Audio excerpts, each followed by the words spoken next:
The morning is cool, but it's going to be a hot day. Just like life.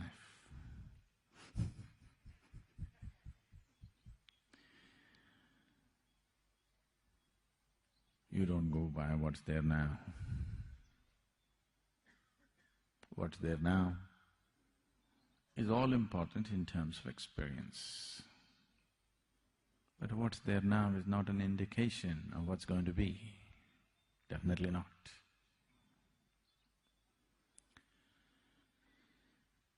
The process of what we call as life, most of the time, except a few nasty mornings, most of the time it starts off well. At least for you, not for your mother. At least for you.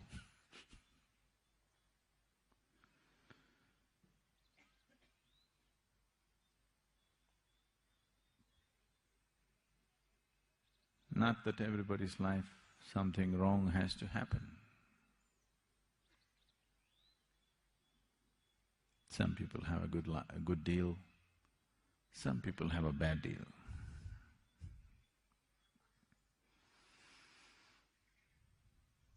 With the family, money, careers, business, partners that you choose, children that you bear, and various other social, financial, emotional situations. Some people have a good deal, some people have a bad deal.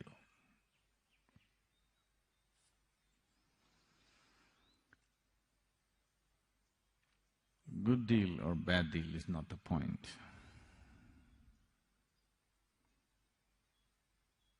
The point is this life serving the purpose of you moving on? Because no matter how much you try to settle yourself into the comfort of what is there right now, there is something within you longing to be something more. No matter how much you think you have given up everything, you renounced, or you become lethargic enough to live in a limbo, something within you wants to be a little more, and something, whatever you know best.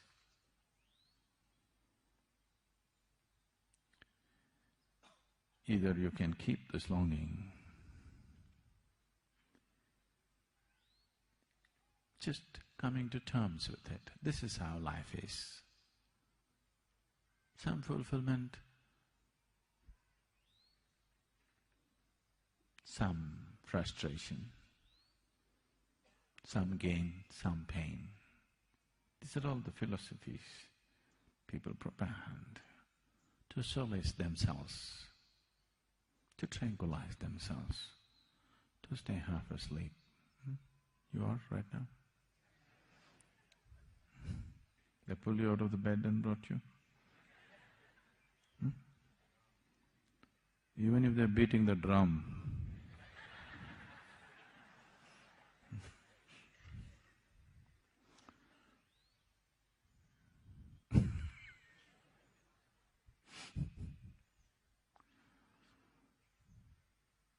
are you fully alive? I want to hear some lively sound.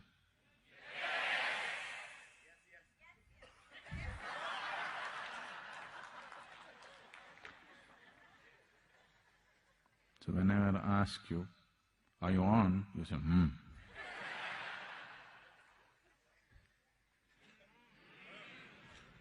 That's better.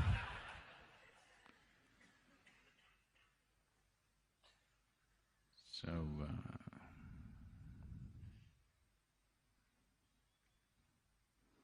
bad deals can happen, not necessarily because you're stupid, not necessarily because you do something wrong. Bad deals can just happen. It can just happen, you know. A leg can break, a tooth can fall off, head can crack.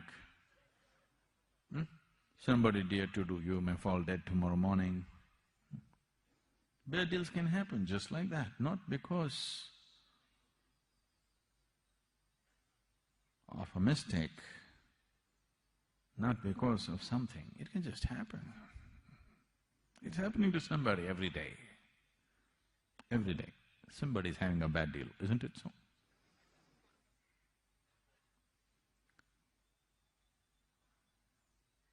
Even if you try to do something very good, even then bad deals can happen. Many people around you claim they know how it will come.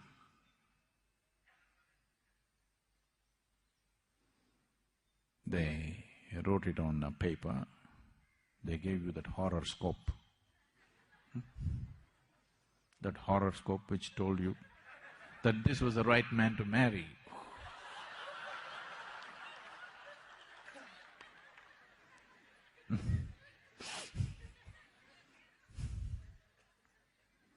And in how many ways you discovered? How many ways?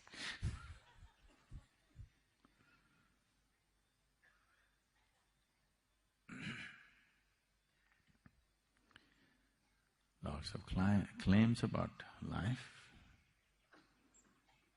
but still, what's going to be a good deal? What's going to be a bad deal? In the world outside, you do not know. Isn't it so? You know for sure?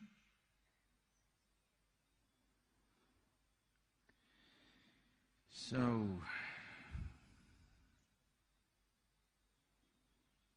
if you have substantial experience of life, when I say substantial, for most of us one is not enough. When we are reminded that there has been a substantial experience of life, going through the same game over and over and over again, then you will not long for immortality. You will want to see what's beyond life. Oh, is this because there's something wrong with life? No, nothing wrong with it. It's just that it's limited. But there is something here which does not like the limited.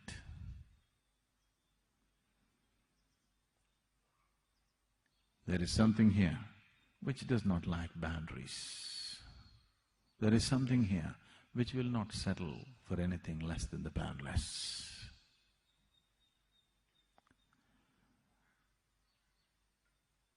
In the evolutionary process,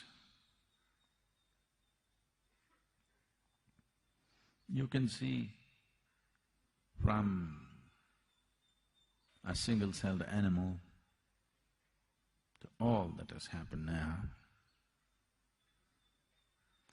from that single-celled animal to who you are right now.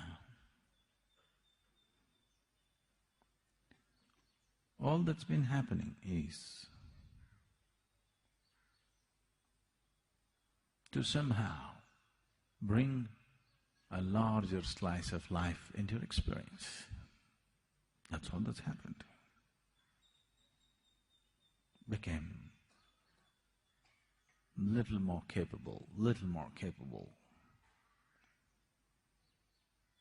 to experience life, not necessarily to do. An elephant can do much more than you when it comes to physical activity. But that's not the point. Little more capable to experience life.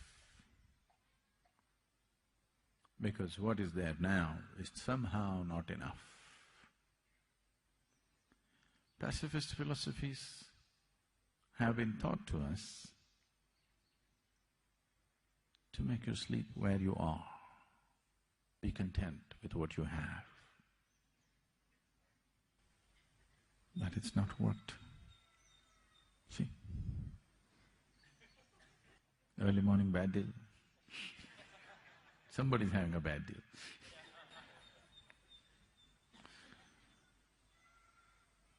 See? Somebody's sure having a bad deal.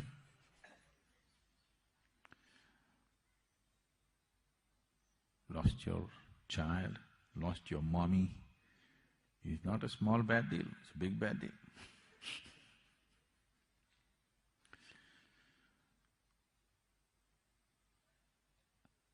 But how we experience the process of life is now, for the first time as a human being, it's in our hands. Never before it was in our hands.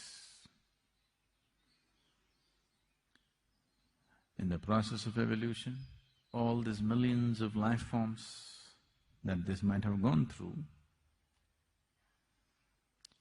in none of those forms we had the freedom to choose our experience. Even now, we don't have absolute choice to choose our situations, but we have been given the freedom to choose our experience. Whatever kind of deal, the inner deal, we can strike a good deal, a fabulous deal, whatever may be the outside deal. This one huge step of consciousness sets a human being apart. No other animal is able to determine the nature of his experience. The outside situations are good, they're fine. If they're not good, they're gone. But this one is capable of having an inner situation the way he wants it, no matter what may be happening around him.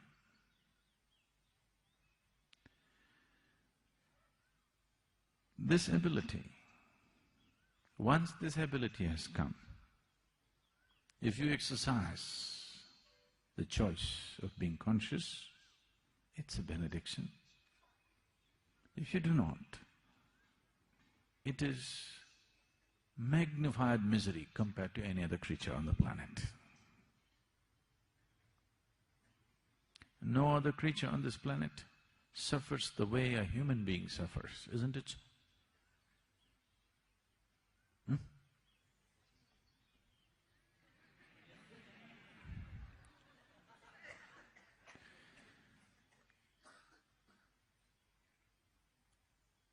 No other creature on this planet can suffer the way a human being suffers. It's deep. They do, it's not that they don't, but not this deep. Human suffering is deep.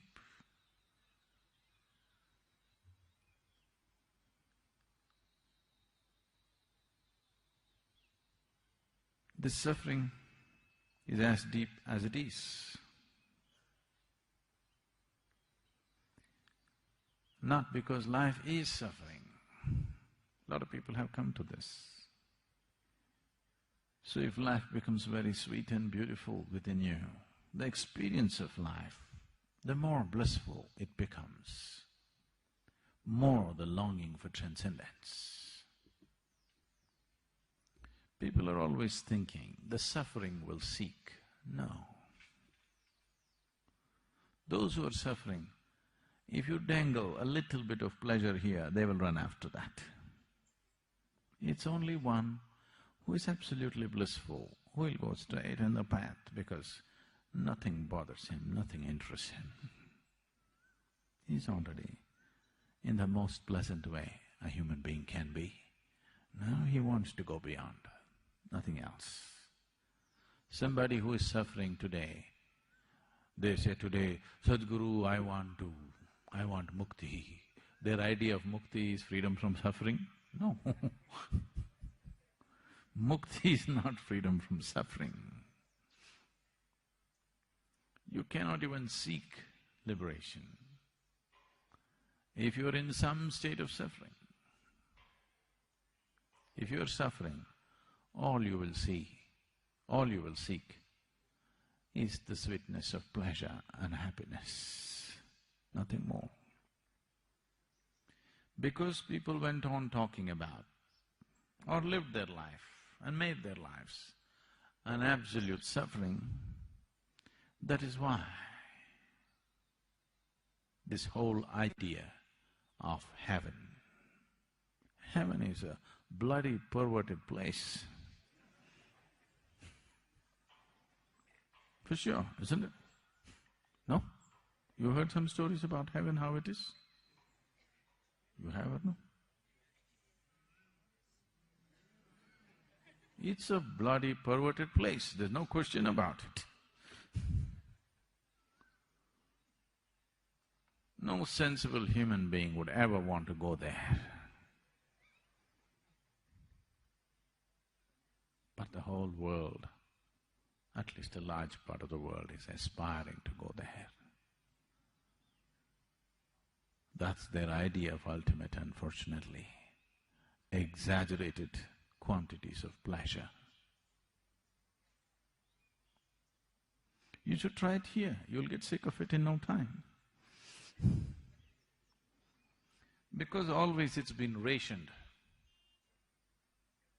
Pleasure has always been rationed to people.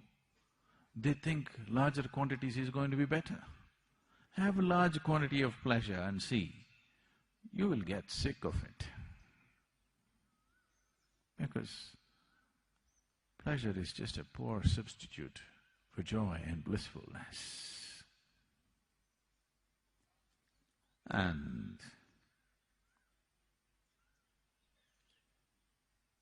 this whole game of good deal, bad deal goes beyond life.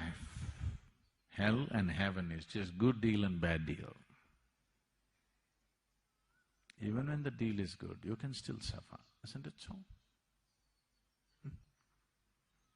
Are you not capable?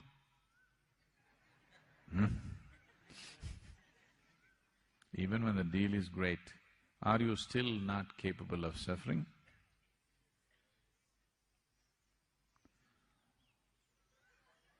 So if I export you to heaven,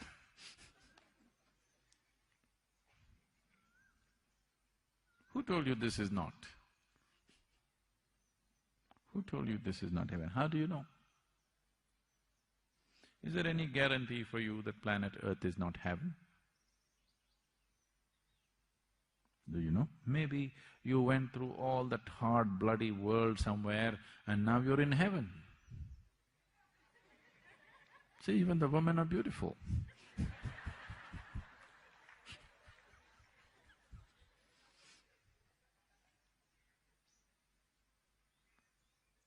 It could be heaven.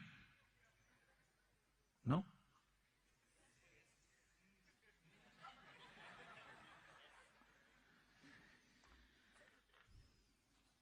So if you land up in another place, it's not going to be any better. This silly idea they have sold for a few thousand years, it beats me. The power of marketing.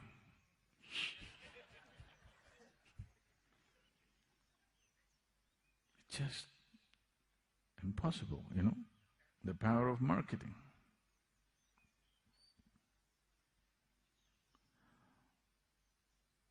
Even a school-going child knows your physical body seeks oxygen, not carbon dioxide. Even a school-going child knows this. But see, they can pump carbon dioxide into a bottle and make you believe that's the best thing to drink on the planet.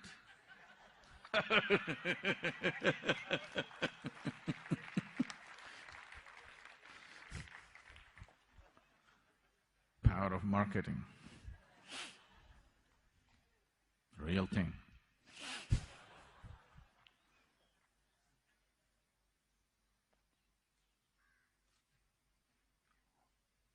It is only the Indian farmers who found out the real purpose of these drinks, because they started using it on the plants. Plants like carbon dioxide. It's only the Indian farmers, the Andhra Pradesh farmers, who did the right thing with the real thing. They sprayed it on the plants and they found it works.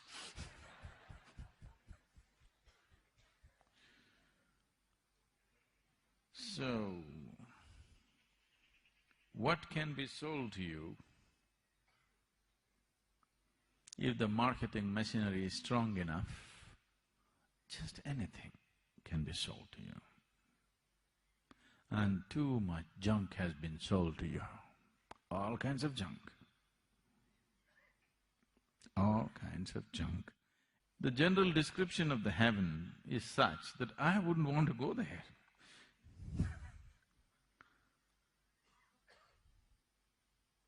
You want?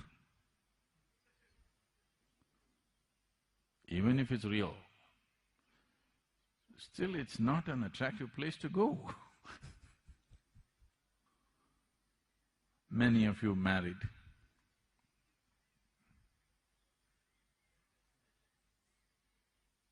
"12 wives, you want?"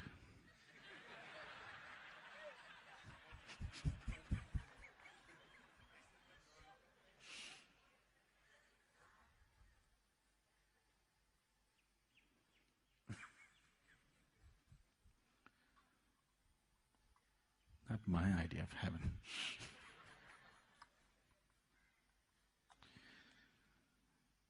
So, definitely, this was concocted in a truly perverted man's mind. There's no question. Somebody who is deprived, suppressed and perverted in his head, only such a man could devise heaven. And unfortunately, uniformly across the world, the general description of the heaven just about amounts to the same things. The numbers vary, of course, depending upon the female population who make it to heaven. But about the same things. So the most perverted in any population, they are the people who thought this up. And because the perversion, when you're perverted, it gives you a tremendous sense of energy, always. See, if the policeman had as much energy as the criminal, there would be no crime. Policeman wants to go home and sleep, but the criminal is wide awake. Any kind of deviation from normal course of life process gives you an exaggerated sense of energy always. You become fanatical about something. You will see, you will have an exaggerated sense of energy.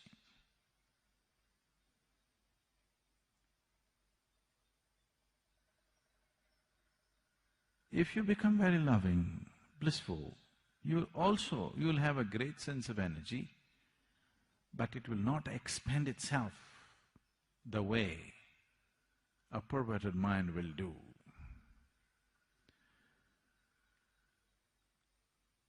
And these people with great energy,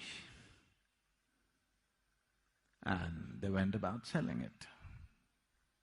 You sell the same product to the whole population, you never deliver it. This is great.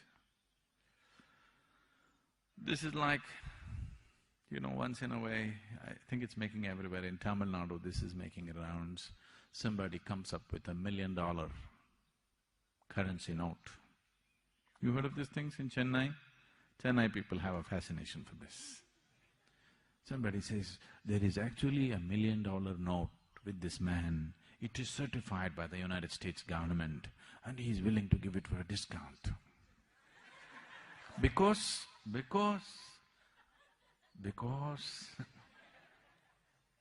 he's going to give away $1 million for just 50,000 rupees. Because he loves you. And above all, he doesn't care for money. He just needs only 50,000. He does not need $1 million. Plus he's in a hurry. His wife died yesterday. Today he has to cremate. Some fabulous story. And if you pant $1 million, nothing, no great loss will happen, you'll just lose 50,000, that's all. After all, you must take that much risk in life, isn't it?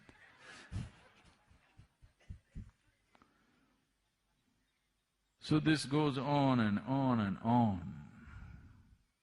The same product, sold again and again and again. Just marketing by the power of this, not delivering anything.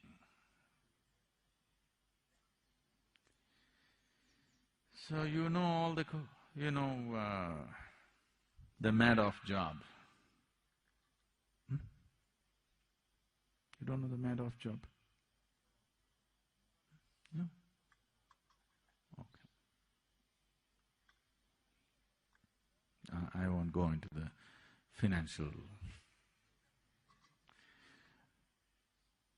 con jobs of recent times. Simple thing, keep a cycle going. As long as the cycle is going on, great businesses can be run without doing anything as such. Collect money from 100 people, only 10 people are due to be paid today. Pay these 10 people, what's the problem? The cycle gets bigger and bigger and bigger. Collect money from 1,000 people and pay these 100 people, what is the problem? You don't have to do any business. You can just keep it going like this. One day you'll have a can in your hand. That day is not very far away for you. When death confronts you, you will see your can is empty. Nothing. Empty stories, all will evaporate. All stories, all gossip, all rumors that you heard about hell and heaven and God sitting there and welcoming you, all the damn stories will evaporate if death confronts you. You will be freaky, shit scared. No? Because this is just a convenience. It's just a convenience to believe that, this is a very beautiful thing. All the Hindus go straight to heaven.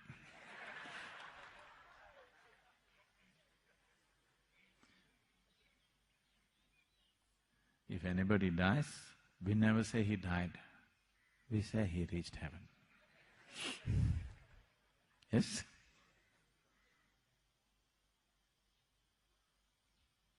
This is because everybody makes it to heaven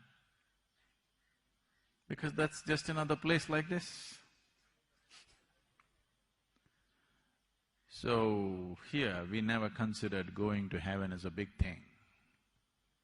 We said if you become free from the process of heaven and hell, only then it's a big thing. Going to heaven is not a big thing. If you're born in India, you go straight to heaven.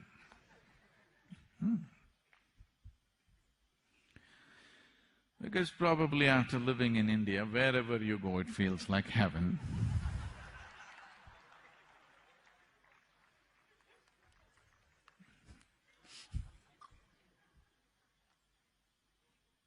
A lot of people are living in such conditions that wherever you send them, they'll think it's heaven.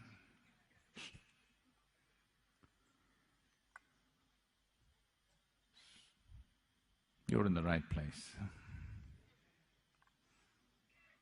If you want mukti, you may have to strive. But if you want to go to heaven, no problem. You're born in the right place. Anyway, you'll go to heaven. When you die, they'll print a card and say, he's reached heaven. It's printed. Have faith in the printed word. It's not… I'm not just ridiculing, this has happened across the world, isn't it so? The damn printed word is negating everything that's life. If you look around and let life speak, you will see the damn printed word is negating everything that life speaks. But still, it's printed. This is not printed, you have to be conscious to listen. That's printed. Any idiot who is literate can read it.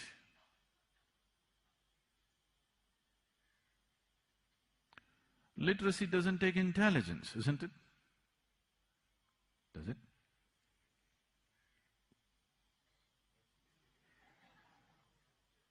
Does it? They say,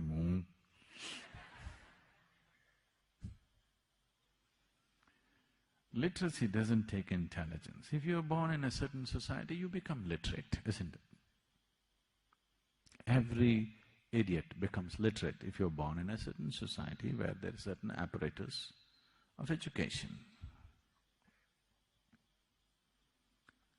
And every fool can read this stuff, the printed word,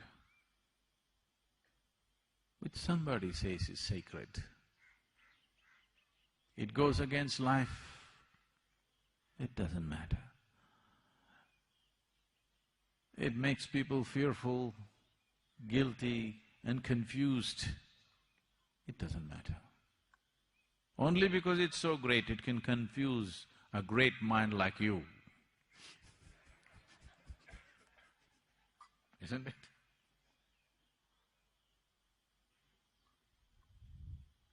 No.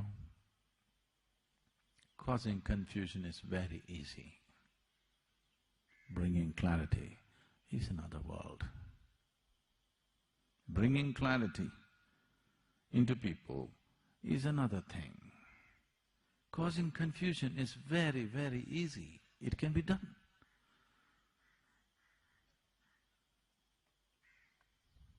You just go up to somebody, say, do you see the tree, how blue it is?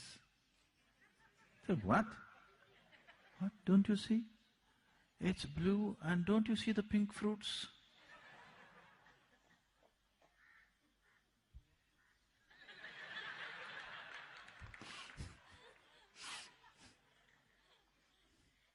It's very easy to do this.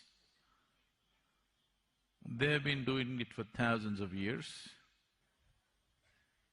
See, if somebody said, this is a place of God, they should have demanded, put your life down here. They're asking only for 2 rupees. In ancient India, people themselves lived in huts, small shacks, without any amenities. But they went about building grand temples. Grand. Superhuman effort. Looks like something of the divine should have touched them, because their own lives did not matter. How they lived, they did not care. These people at least are real believers, at least they believe. This is just a trick. All you're looking for is a pet, but a heavenly pet.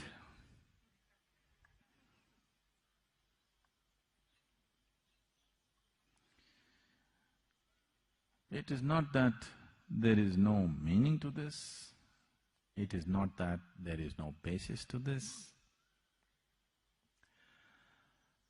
It is just that the way it is done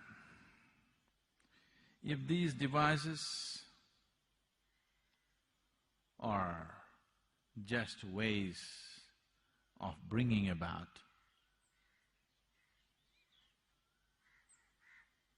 a constant sense of devotion, if these devices are only a means to make a human being sensible, I can understand. 1,000 years ago or 10,000 years ago,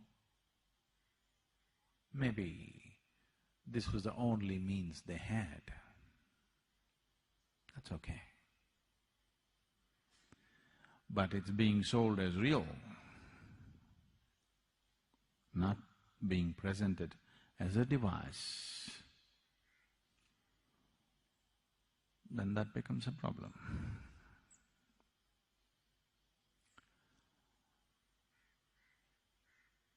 So what is this whole search? Sadhguru, I'm not feeling any great search within me. All I feel like right now is breakfast.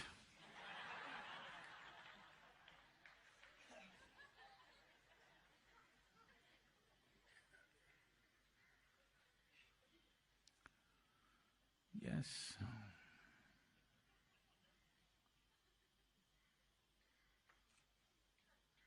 But you know, you're not yet in heaven. This is Isha Yoga Center. People don't eat breakfast here.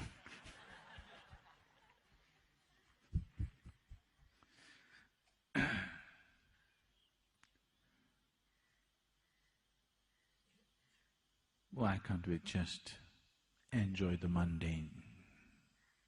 In every little thing, why can't we find pleasure and joy and just do it? You must do that. If you cannot even do that, you're no good. You're no good for anything. If you cannot enjoy the sunrise, if you cannot enjoy the breakfast that you eat, if you cannot enjoy the air that you breathe, if you cannot enjoy the earth that you walk upon, you're simply no good for anything, because even birds and animals are doing it. Yes? So, if you're not even able to do that, this is sub-animal state. I believe that many of you managed to do that. So we are seeing what is the next possibility. Because there is something within you which longs. Either you put the longing to a little bit of sleep with too much breakfast, or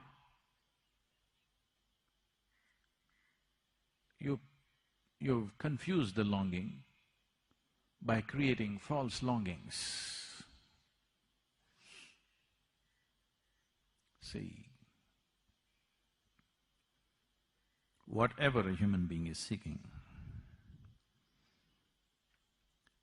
whether you're seeking money or you're seeking pleasure, you're seeking food, starting from the fundamental of food, because food is the first thing that you cried for when you were born, isn't it? See, that child you heard some time ago, he's been brainwashed, conditioned. Now he cries, "Mummy." Now, first when he cried, first when you cried, food. Isn't it so? Even now, it's food that you're crying for, but it comes through mummy.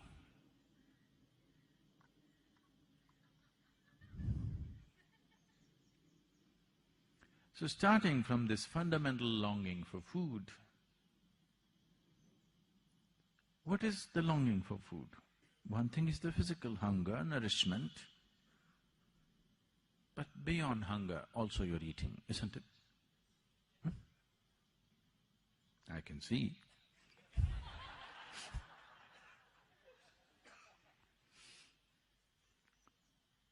Food ingestion, digestion, assimilation is a way of taking something which is not a part of you and making it a part of you. If it happens on the lowest level, we call it food. If it happens on the highest level, we call it yoga. Yoga means union. In between, there are many ways. Sexuality, ambition, this one, that one, a million other ways. But the longing is for unity. Somewhere there is a longing to include something and become little larger than who you are right now. Starts with that fundamental cry of a child just born, which is just basic about food, then various types of cries will happen along the way. All these cries are confusing the fundamental longing to include, the essential longing. Hello? The essential longing is to include. By eating, by possessing, by conquering. These are all the crude ways of doing it. But the same longing, singular longing, right through your life. Please see, from the moment you were born, you're still crying for the same thing. You want to include something more as a part of yourself. All I'm telling you is, don't go by installments. Nobody ever does it that way. You cannot count. I think we can do it. We have 2 full days. All of you can start counting right now. 1, 2, 3, 4. I'm sure by Sunday evening we would have reached infinite if we do it incessantly. No? 2 days, non-stop counting, 48 hours. I think we can make it. Oh, you are a problem. 2 days of counting will get you to infinite? You do 1,000,000 years of counting, you will not get there. You're longing, whatever the longing for, whether it's for food, it's the pang of hunger, or lust, or ambition, conquest. It is the same longing. If you bring little more consciousness to this longing, you will see this is not what you're longing for. What you're longing for is inclusiveness. So you can confuse the fundamental longing with variety of things, running after this for 5 years, running after that for 10 years, running after another thing for 25 years. Then, when you're still wanting to run, it's gone.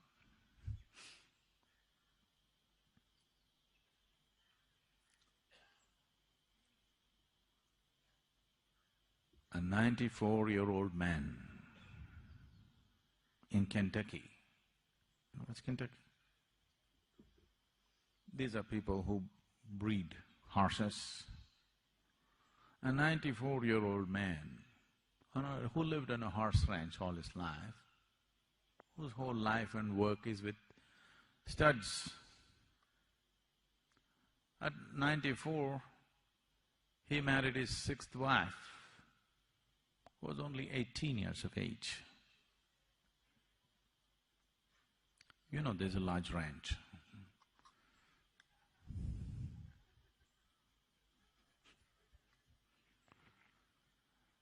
So,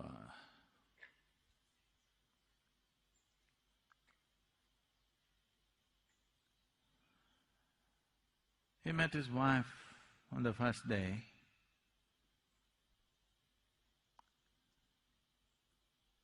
and then he asked her, "See, do you know what we are supposed to do?"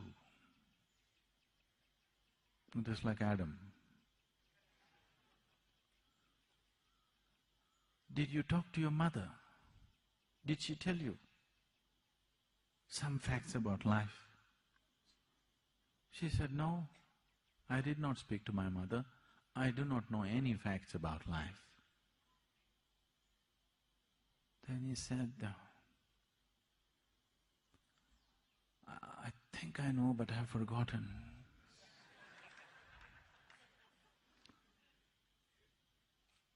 I've been out of the active involvement with the range for the last 10 years and I've forgotten. You've forgotten, but still the pattern has not stopped. Many things are just like this with life. You have forgotten that the only longing is for inclusiveness. Here and there, whatever comes your way, you want to grab and include, little by little, piece by piece. You will not get the cosmic. You will not get the existence that way, piece by piece. It's too many pieces. Nobody can put it together piece by piece. Either you swallow it whole or you don't. That's how it is.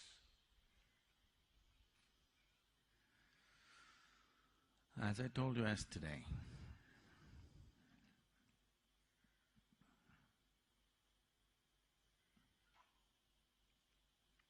you must… every step you take, every breath you take, I want you to see that whatever you're in touch with now, this planet, the air that you breathe, the sky, the mountain, everything, if you're willing to look at it in a certain way, is overwhelming. If you're willing to see that you as a person, though you can walk, talk, do this, that, you're still not grasped any of them. You don't know. The blades of grass here may be laughing at your ignorance. They are actually. Do you hear? I want you to hear.